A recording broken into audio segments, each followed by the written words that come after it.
Hey, welcome to Life in the Leadership Lane. I'm your host, Bruce Waller, where I get to talk to leaders that are making a difference in the workplace and in our community.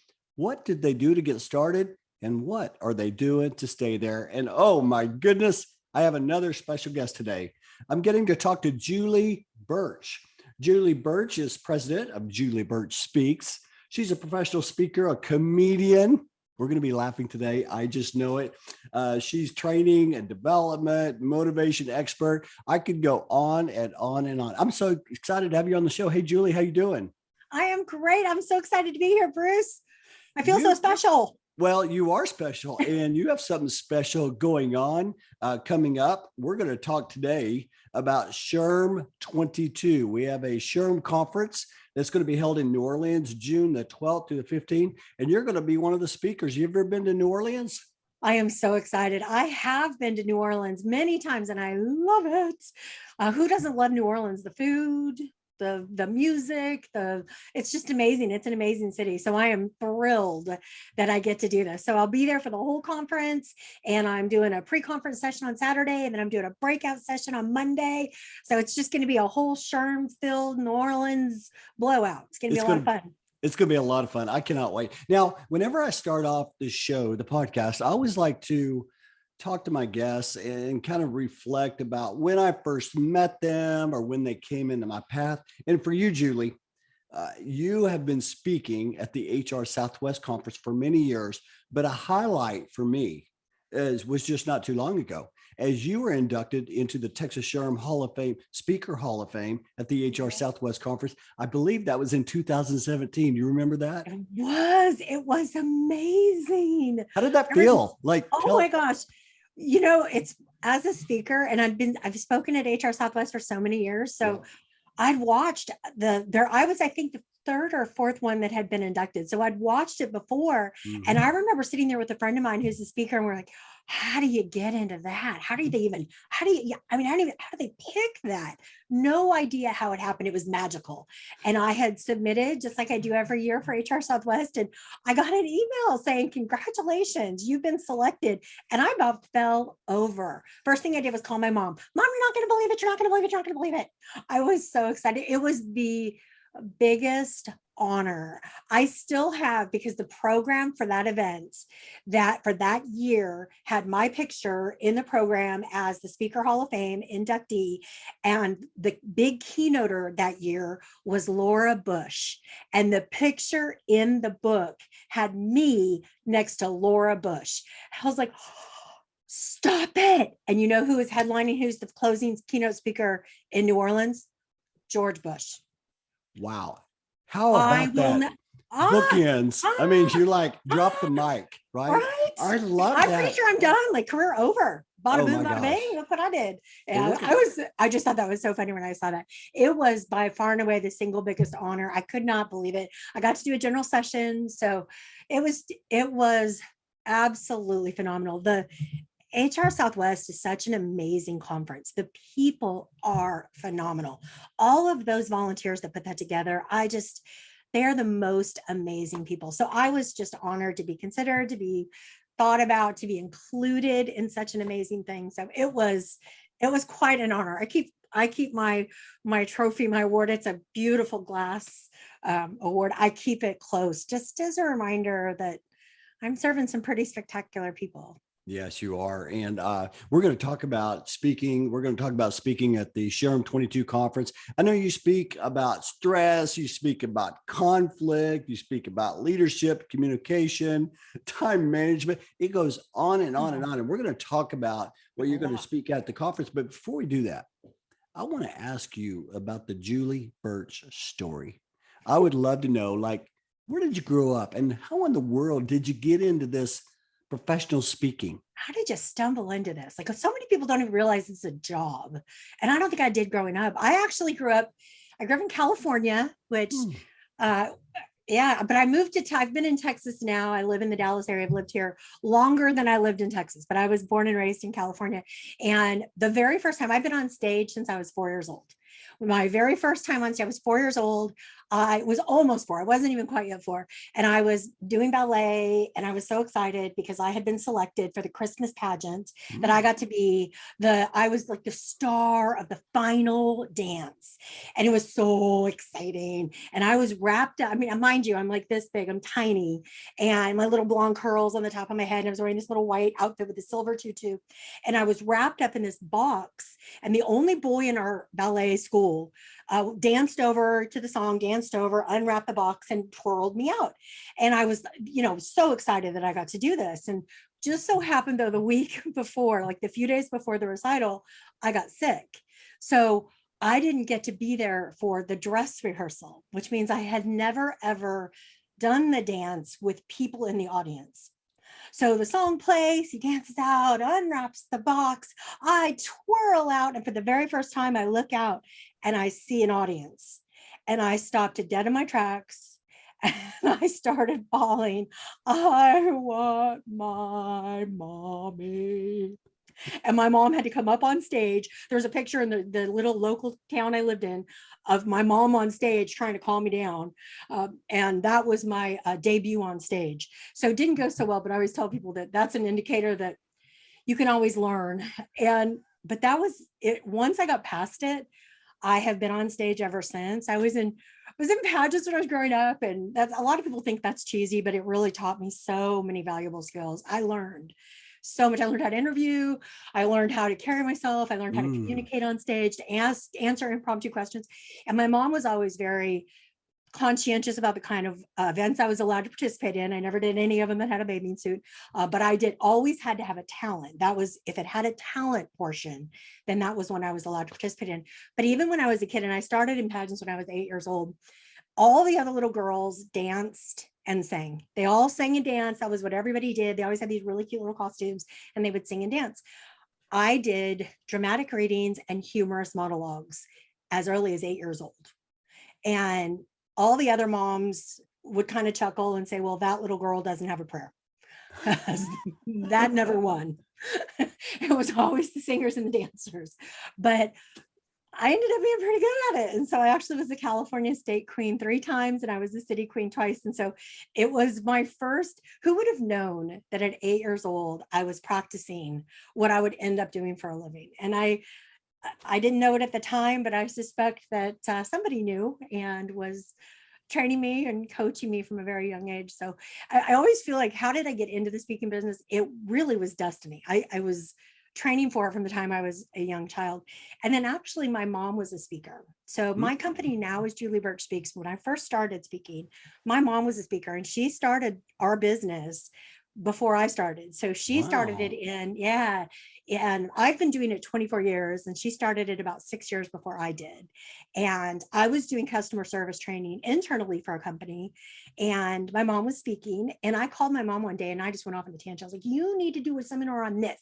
You need to teach people about this. And she listened patiently. And in true mom wisdom and fashion, my mom said to me, why don't you do it? Well, I'd never thought about that. So I joined her and I started speaking, and I've been 24 years later. She's retired. So now it's Julie Burch Speaks. And who knew? Wow. 24 What a years gift. later, here I am. Yeah. What a gift by your mom. Yeah. I read a lot about people that have success. And one of the things they talk about is experiences. Yeah. Right. And that's what you had early on. You had Yeah. all these different experiences that has helped you get to where you are today, which is going to create incredible experiences for people that come to watch you. It's Right. the ripple effect. It's the cause the effect. And we're going to talk Yes. about that. So let's talk about I Sharon love it. 22, this national conference. You're going to be speaking, and the theme is cause the effect. I Right. want to ask you this question. Julie, if someone says, what is cause the effect to you? How would you respond to that? I love that theme. I think that's fantastic. To me, it's about being proactive. When I hear that, I think of the effect. I think of, that means, where are we headed? What's the objective? What's the goal? Where do you want to go? And that maybe starts as a dream, a wish, a hope, a thought, but then it's goals, it's substantial. It's where do we want to be? Where do you see yourself in 5 months, 5 years? What's the objective? Where are we headed? And cause the effect means that I'm going to take action to get there. I'm not just going to sit back and wait for something to happen. I'm going to take action. And I really believe that every single person that shows up at that conference is doing just that. But it doesn't stop there, because they're going to hear all kinds of great speakers. They're going to hear all kinds of great content. Chances are, after a spectacular event like that, they're going to leave just on overload, just so excited, so motivated, feeling so good with all kinds of ideas. But the reality is that it isn't about what happens there. It's about what they do after that. And so my hope is that the cause, the effect becomes really a mantra of what they're going to do after the conference, because we get to start to determine, where do we want to be? Where are we headed? What's our objective? And what are we going to do to get there? That actually links directly, I think, with the idea of the conflict that one of my sessions, my pre-conference session that I'm doing on Saturday, I call it Conflict is War. And you have to come to the session, because the title is there's a reason why that title was the title for this session. But I think that actually links very much to the idea of cause the effect, because conflict is one of those things that people really struggle with. Everybody has it. Everybody has it. Everybody has it at work. We have it at home. We have it in our personal lives. Everybody has conflict. And I think what happens so often is that we sit back and we say, I don't want to make it worse. I don't really want to say anything. What if I say the wrong thing? What if they tell me I'm crazy? I don't want to cause any waves. I don't want to cause any problems. And people will sit back, and their effect, like in their head, I wish that person would stop saying that. I wish that person would stop doing that. I wish we could have a different outcome. I want a different effect. But they're not willing to cause the effect. They're not willing to step up and speak up. And that really, I think, speaks to what we're going to do in the session. Is conflict is inevitable. It's what you do with it that makes a difference. And that's one of the key teaching points that we're going to address, is conflict is inevitable. It's what you do with it that matters. I actually, in the session, without giving too much away, I always start by posing the question to my audience and I do it in a different way, but is conflict good or bad? And it's so fascinating, because you're in a training room, right? So everybody's there. They're there for a session about conflict. And so everybody's got their thinking cap on, and they're thinking about learning and training. And so when you say, is conflict good or bad? They're like, well, it's good. It's so good. Conflict is good. That's how we learn. That's how we get better. That's how we improve, right? But it's hilarious to me, because in reality, when I approach it from a different way, and sometimes it's teaching different topics. If I'm teaching developing your emotional intelligence or dealing with difficult people, you can tell I'm kind of getting excited about this, because I just think it's all good stuff. So what happens is that if I ask them, what do you want to learn today? People will say, we want to learn to eliminate conflict. We need to reduce conflict. It's like, really? If conflict is so stinking good, why are we trying so hard to get rid of it? And I think that's exactly what happens, is that conflict has such a negative connotation in our culture. So one of my key objectives in that session, if people learn one thing in that session, I really want them to walk away feeling like we can reimagine conflict. We're going to reimagine it. We're going to look at it from a whole different perspective, so that we don't have to think, well, we need to avoid it. We can't cause the effect, because I don't want to create waves. I don't want to deal with the conflict. I don't want to shy away from conflict. I want to know how and when is the best way to deal with that. So that's kind of the approach I take. And I loved when I saw what the theme was. I got so excited, because I really do think it makes such an impact on what we're talking about. It works so well together. You're like, this is me all the way. I love it. So conflict is war. Conflict and confrontational skills for HR professionals. I love this. And one of the questions I was going to ask is, why would people want to come to your session? I think everybody wants to come to this session. I will tell you, this is a hot topic, not just in the workplace, but also in the volunteer space. Oh, yes. Right. Yes, and one of the things I hear a lot about is where volunteers are there for a long time, and now new leaders are in, and there's conflict on where do you fit. And when you said hey, sometimes it's like, I don't want to go talk to them, but That's man, the outcome is always the same. I've got to have a tough conversation. When you talk about volunteers, that's something that I think speaks a lot to people in SHRM, Yeah. because so many of the attendees, so many of the people that attend these conferences work in their local chapter, they work in their local regions, they volunteer for conferences. I've done a ton of volunteer work. I actually was on the national board of directors for the American Business Women's Association. Hmm. And so what you said about how do we sometimes make change? How do we instigate? How do we initiate change? How do I say, I know that that's the way we've always done it, but Mm-hmm. I'd like to look at it doing something different.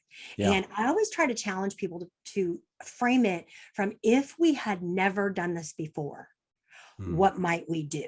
Hmm. So we're sitting in our local chapter and we're saying, okay, we really want to upgrade our chapter. We want to make our chapter even better than it's ever been. We need to stop trying to tweak and start looking at it and saying, okay, let's just pretend we were starting a brand new chapter. Hmm. What would we want it to look like? So Hmm. it's really approaching it from a different angle. I was thinking of blow it up, just blow it up. If we were to blow it up and start over, what would we do? And I think sometimes it's getting creative and it's looking for creative solutions. So when you talk about, and that is conflict, but that's a different kind of conflict, right? So conflict can be that this person said something, you're in a meeting, and that person said, you said something, and it said something rude or sarcastic, and it hurt your feelings or made you look bad or made you mad. That kind of conflict, where it feels more direct conflict, or you're fighting with somebody or arguing with somebody about how you want to handle this project or what strategy you think is going to be the best going forward for the organization. But sometimes it's just, how I'd like to make some changes. Hmm. How do I instigate? How do I initiate? How do I bring up the idea of changes? So I think there's a couple of different kinds of conflict. And I will tell you the single biggest thing that I see, I address it in the session, but without question, it is avoiding until you blow. I call them Hmm. volcano people. They're volcano people, because what happens is, like, something happens, they get mad, but they don't say anything. They get mad, but they don't say anything. They get mad, but they don't say anything. They get mad, but they don't say anything. And then one day you go ask them for a pencil and they lose their mind. And it's like, I don't think it's about the pencil. And it's not about the pencil. It's about everything else that they've been bottling up. So I think that the key is that when it comes to what not to do, well, it's to not ignore it and hold on to it. You can't just let those things bottle up. You either have to talk about it or you have to let it go. And those are two different things. So, and again, without giving away too much, I will tell you one of the key teaching points that I try to get people to see is that there's two kinds of resolution in conflict. Conflict and confrontation are two different things. Hmm. Conflict just means we disagree on something. Confrontation means we have a conversation about that conflict, right? So there's two kinds of resolution. I think there's internal resolution.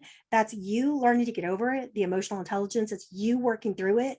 And the external resolution is, how do we have those effective conversations? And those volcano people, I think, struggle in that they resist, they're hesitant, they don't want to say anything, they don't want to make any waves, they're afraid it'll make it worse. And they tell themselves things like, it's not going to matter anyway.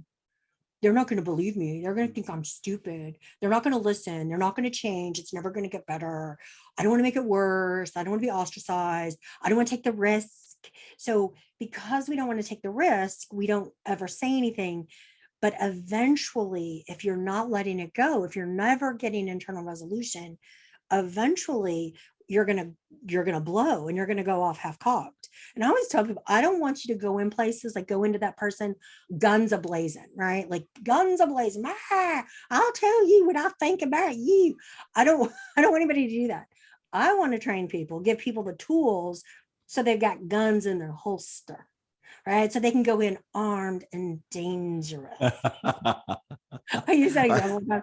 I was in Boston, Massachusetts. No kidding. This woman was like, she got all pale. She looked at her friend and said, guns? Did she say guns?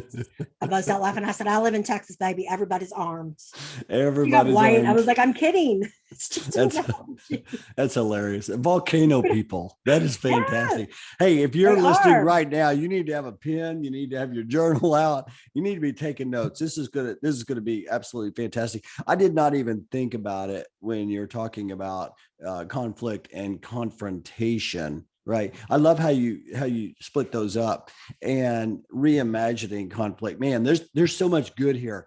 I cannot wait for this session. Hey, let me ask you this question. You're funny. You're a very funny person. You like, it's a feel good funny, Yeah. right? How Well, did you like, how did that come about? Like, did you practice that, or no, because what one thing I've noticed from being in your sessions in the past is that everybody's laughing. Everybody's having a yeah, they're having a good time, but they're learning yeah. all these points as well. How did that come about? I am a big believer that the more they laugh, the more they learn. So if I can Mm, keep them laughing, they're learning because they're engaged and they're paying attention. And I like to try to give them. Um, I had a friend, a colleague, call them phrases that pay, the things that are memorable, the nuggets that they can take that will mean something, giveaways, little goodies that I can give people that will help them remember the key things that we talk about. So I try to make it memorable, and I think that the humor helps with that. I never have trained in comedy. I feel like part of it was sheer desperation. I grew up in a funny family, and I'm not the funniest person in my family. I joke that I was just voted the third funniest person in my family, and so that was great. Number three, so I felt good about that. I do think though that just engaging with people that are funny, and I am a student of comedy, and that I love watching comedy, and it's observational. ah, I like to think that I'm a comedian, but only in the sense that I'm a speaker. Um, yes. and I get a lot of people all the time that will say, you should do stand up.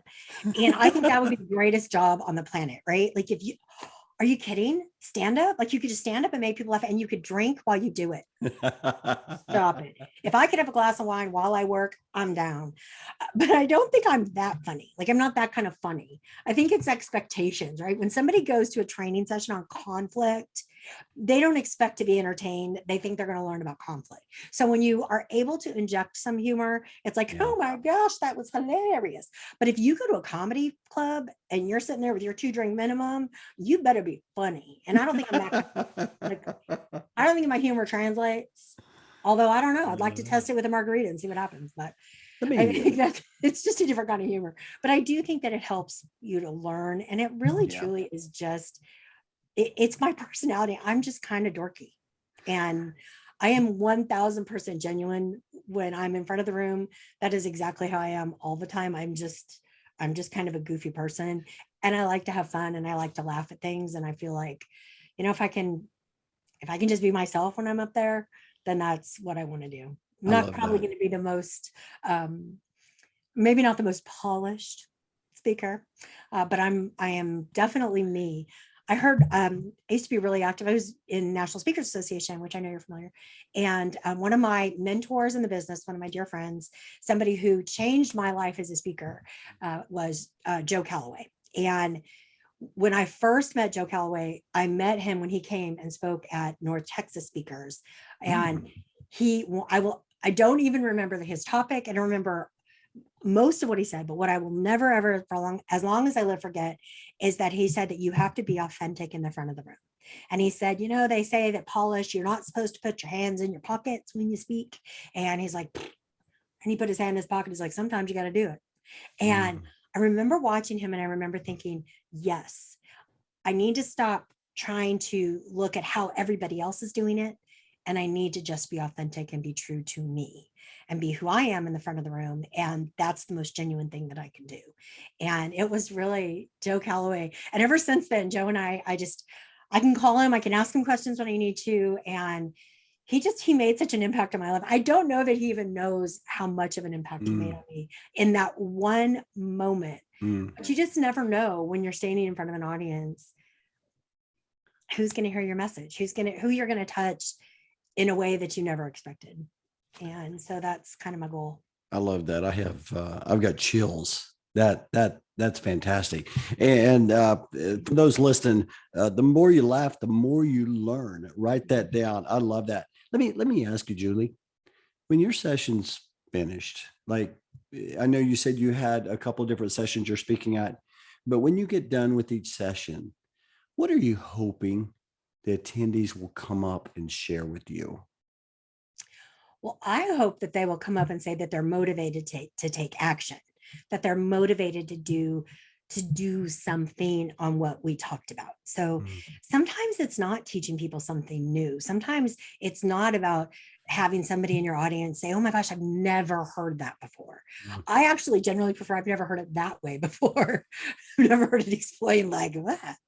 And I want them to take action. I will say this in my session, and I say this in a lot of my sessions, which you may have even heard me use this, but I talk about that for any of us to learn, to grow, or to develop, to move one step closer to our own personal definition of success, you have to have two things in place. You have to be willing and able. Mm. The willing side of it is the self-esteem side of it, right? It's the willingness to do it. The able side of it are the action steps.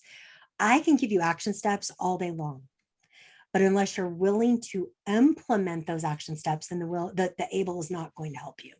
And so my hope is that I give each audience a little bit of willing and a little bit of able, so that they can take the nuggets that are relevant to them, that will make a difference for them, and that they leave with the nugget, but the willingness to apply it. Mm. And that to me is huge. It's, are you willing to try what I'm saying?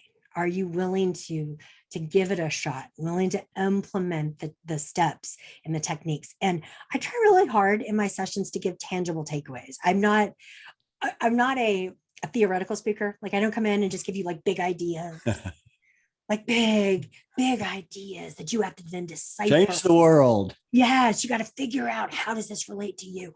I'm all about, say this, honey, trust me, this Yeah. will work, right? When they say that, you say this. So I want to give them real world things that they can take and they can use without having to theorize and figure it out and marinate on it for days and have to come up with their own solution. I want it to be super tangible, super easy to apply, real world things they can take and they can use. And that's true in both my sessions. So in conflict, when I talk about reimagining conflict, but also I give lots of very specific words and phrases, do's and don'ts. These are the things to say. These are the things not to say. Don't do it this way. Do it this way. This is what you want to say. So I try to be very specific so that the people in the audience are like, right, okay, slow down. I want to, because I want you to feel like you've got the words that Yeah. you can use. My other session I'm actually doing is what I call my crash course to effectiveness. So it is a productivity session. When you started, you said all these topics, and I always kind of feel like that sounds kind of crazy. Like, geez, how many topics do you teach? And I'm not a jack of all trades. Everything that I do, I really feel like they all work together, because it all is about, ultimately it's about productivity, right? So it's, how do we get the most? And that's what I always say, my company, really our company focus, it's about getting the most value out of your most valuable resource. And that's your people. So how do we work with our people so that we give them the skills to be more effective, efficient, and productive? And that means, how do we help them communicate more assertively and effectively? How do we help them handle difficult people, the conflict and confrontation that's inevitable? How do we help them with their stress and their time so that they're better equipped to be more effective, efficient, and productive? So they all kind of work together, and really they all have kind of evolved in that way. Like, over the 24 years I've been doing this, you start with one, like, this is how I got into it. But then somebody would call you and say, hey, well, what about this? Well, yeah, that relates to that. I can do that. And so it just kind of you start to find your niche, you start to find where you fit. And I don't fit everywhere. I have turned down many presentations, referred colleagues to other things because it's not my area. So I'm a big believer in that we really, I want to give people things that they can take and that will help them. And it's the same thing when I look at productivity. It's, what are some specific real world things that will help you make better decisions, prioritize more effectively, and get the most out of your day.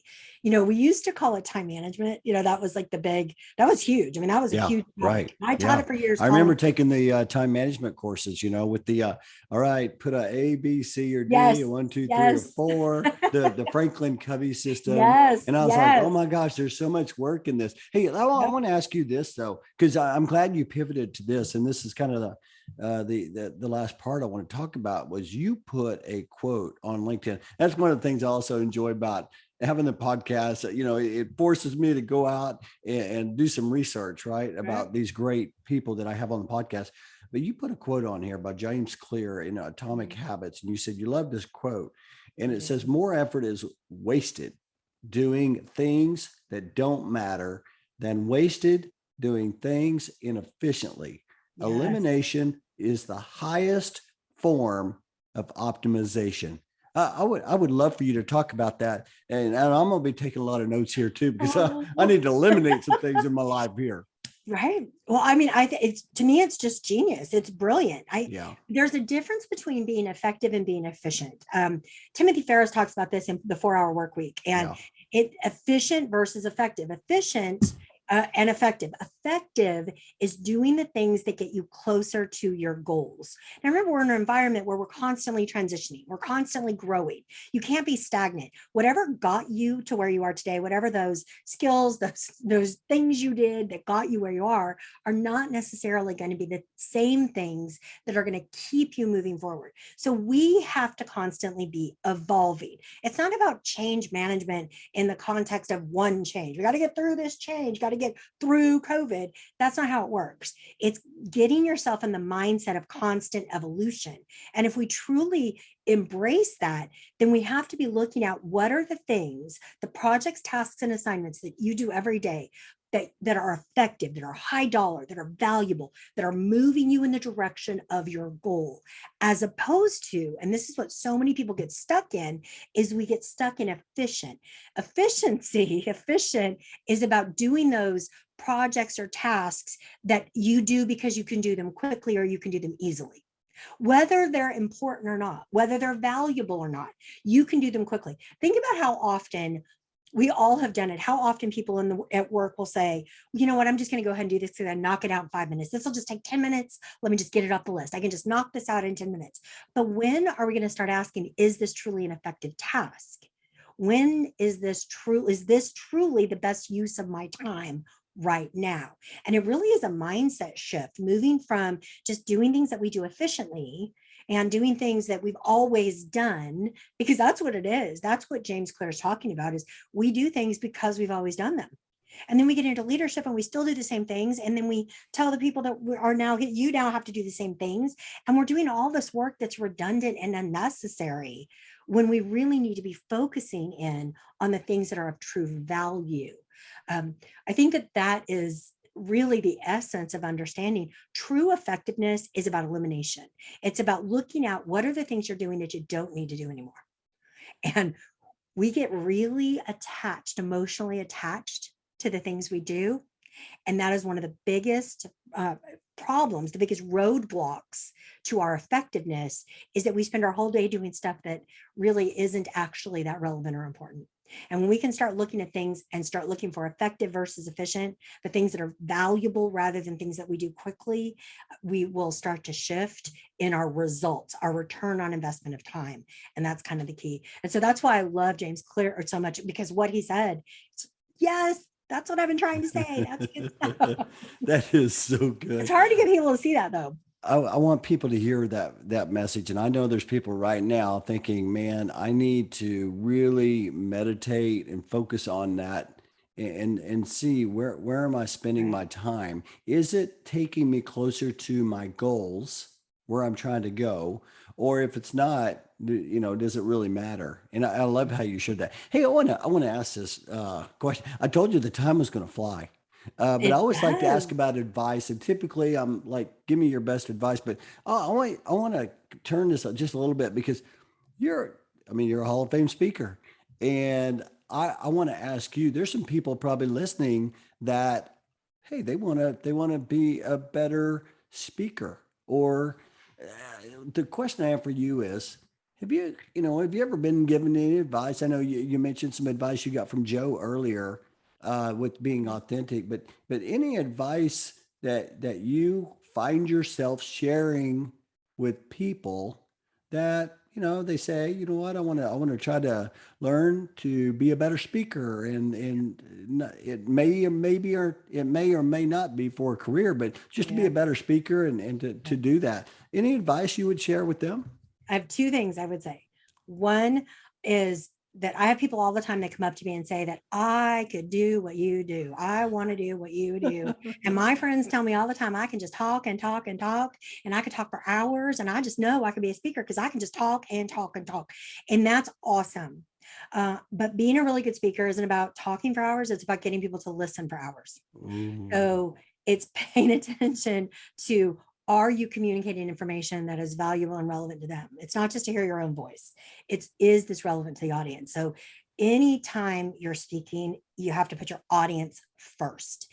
If it's not about telling the audience everything you know about a topic, it's telling the audience what the audience needs to know about the topic. And so that's the first thing, is about focusing in on what's relevant and what's important. And that will make you better. The second thing that I tell people all the time, because people say the flip side of that is, I don't know if I could ever do it because I just get so nervous. And I tell them, holy cow, I get so nervous. I am always nervous. I get nervous before I do it for a living. I get nervous every time. I said, I get butterflies in my stomach just like everyone else. I said, the difference is my butterflies fly in formation. So it's about channeling your energy. Way too often people think that they're not good at it because they're nervous about it. Yeah. And I challenge people, and I really do, and I guess I'm challenging a lot of other speakers when I say this, but speakers who say they never get nervous, I think one of two things: either they're lying or they're not a good speaker. They may think they are, Yeah. but they're probably not, because the nerves are just energy. It's Yeah. showing you care. It's emotion. So it's channeled, and it's focused energy. But I think that the misconception that you can't be good at something if you're nervous about it. There's a lot of, you hear stories all the time about famous quarterbacks in the NFL who throw up in the locker room before they go on the field. Yes. Just because you're nervous doesn't mean you can't do it. So you just got to get your butterflies to fly in formation and focus on the audience rather than yourself, and you will change your message. And I think that's the key. I love that. I love everything you said there. I get nervous every time I speak. I get nervous before I come on the podcast. I mean, come on. Yes, It's like, me it's too. exciting and nerve wracking, and Right? it's emotional roller coaster, but at the It end, you're like, what is, a great right? experience That's the best, serving right? people with Yeah. what you do. Oh my gosh, this has been so much fun. I cannot wait. Sherm 22 coming up June the 12th to the 15th. Get registered. I'll put the link in the show notes. And when you're there, or you can sign up virtually, be sure and check out Julie Burch's sessions. Yeah. It's going to be fantastic. I cannot wait. If your listeners are interested, they're going to SHRM. If they're going to be going to SHRM, I feel like we got a deal website. going on here, Julie. Yes. Go to juliebirch.com/SHRM events. juliebirch.com/SHRM events. There's a ticket. You can download it. You can print it if you're so inclined. But if you bring that to me at either one of my sessions, Saturday on June 11th, we're going to do The Conflict is War. That's the pre-conference session. Monday, from 3:30 to 4:30, we're doing the time management, our productivity session, our crash course to effectiveness. You will bring me that ticket to either one of those sessions. Just show it to me on your phone, print it everyone, but bring it to me and show it to me. You will get a free webinar as part of my webinar series, and you'll get in a drawing for the whole webinar series that you can get free. So take advantage of that, bring it to me, and also bookmark that page, because I'm going to be uploading onto that page all kinds of bonus stuff for all of the SHRM participants. So they'll have a place to go that they can get follow-up information, they can get the handouts, they can get the slides, they can get all the stuff that they want at that website, that page. So bookmark it, write it down, grab it, and come see me. Come talk to me. I'll put that link in the show notes. The golden ticket. You've got to download just the like golden ticket. I'll be bringing you my ticket. I mean, I'm in the game here. Hey, I do want to spend last few minutes on this time to accelerate. I'd just like to ask a few fun questions. And first question I like to ask is, and you're pretty busy, would you rather like read a book or listen to a podcast? I'm curious. I do both, and it totally depends. It really does depend on what I'm doing. I love podcasts because I listen to them when I'm driving. I listen to them when I'm getting ready. I listen to them when I'm cooking dinner. So those are things I can listen to, but I also love to read. I love to read in the evenings. I like to sit and read. And so I like both for different things. So it depends on what I'm doing. I like them both. So you're a very, very energizing person. I'm energized just talking to you, Julie. I am 90 miles Let, an hour. let All the me time. ask you this: beside, like, when you're not speaking and working and really helping people in the workplace, what energizes you outside of that? What do you like to do? Wine. No. Actually, my husband and I love to camp, Hmm. and we have an RV, so I don't really camp, I glamp. And we have an awesome camper, and I love nothing more than taking my husband Hank and my kitten Merle Haggard, and going Merle out. Haggard. Merle That's Haggard is my kitten. fantastic. She's a girl. We thought she was a boy. Surprise, Merle's a girl. And so we have my husband Hank. I know it sounds like a country song, doesn't it? I hang out with Hank and Merle. And I love for us when we can get out, we get away. I feel so disconnected. And it can Mm. be going someplace, out Broken Bow, out into the country by the lake. It can be going to the casino. I love take the camper out to the casino, and we do that. So that to me is my favorite. That's my favorite decompressing time. Yeah. And the other thing besides being with Hank and Merle is I have the most amazing nieces. I have 5 nieces, and I have one on the way due next week. Next week. How about that? And Oh I my love my nieces goodness. to the moon and back. So Uh, anytime I get to spend with them is also priceless. That's fantastic. I love that. I appreciate you sharing that. Hey, this is the last question I want to ask you today, Julie, and it's like one of my favorite questions. And so I want to ask you, Julie, 10 years older is around the corner knocking at your front door, and you're going to go answer that door. What's she going to say to you? She's going to say, don't go see the movie The Birds. I am deathly afraid of birds, and it's because of that stupid movie. If somewhere along the way somebody had to warn me, I'd have been a happy camper. I would say that make sure that I'm staying focused on what's truly valuable, what my true priorities are, and don't allow myself to be derailed. To stay focused on the things that really count. My family, my husband, my kitten, my nieces, my family. Stay focused, and don't allow those things to be replaced by the busyness and the minutia of the world. I talk about walnuts and rice in my productivity session, and I think that would be the biggest key: is make sure you're staying focused on what really matters. Sometimes the best thing that you can do for your business and for your life is to say no. I love that. Every No. single thing you said about that. I am just so grateful You're so funny. for you coming onto the show today Thank you. and sharing your incredible wisdom. For those who are listening right now, go watch the video. I've been smiling for 30 straight minutes. This has been absolutely It's been fantastic. fun. You're incredible. You're I cannot wait for amazing. Sherm 22. Hey, you mentioned your website. I'd love for you to do that one more time. Okay. If someone wants to connect with you, is that the best way? Mention Yes. that again. Yes. You can connect me through that. You can of course email me. My website is julieburch.com, and it's Okay. BURCH. So julieburch.com. If you want to go to the Sherm events page, it's julieburch.com/Sherm events. And you can always just email me. My email address is so easy. It's julie@julieburch.com. So I'm pretty easy to find, but you can always connect to me through my website. So just julieburch.com will get you there. And download that golden ticket and bring that to Yes, bring Julie at the it. conference. I cannot wait. We're going to for do the some free conference. stuff. It's We're been a gonna lot have of fun. fun. I appreciate you, and I appreciate our friendship, and I can't wait to see you in New Yeah. Orleans. Thanks for coming on. Looking forward to it. Thank you so much, Bruce. You're amazing. Thank you for all you do. You're Thank welcome. you. Hey, I can't wait to share this. I'll talk to you later. Sounds good.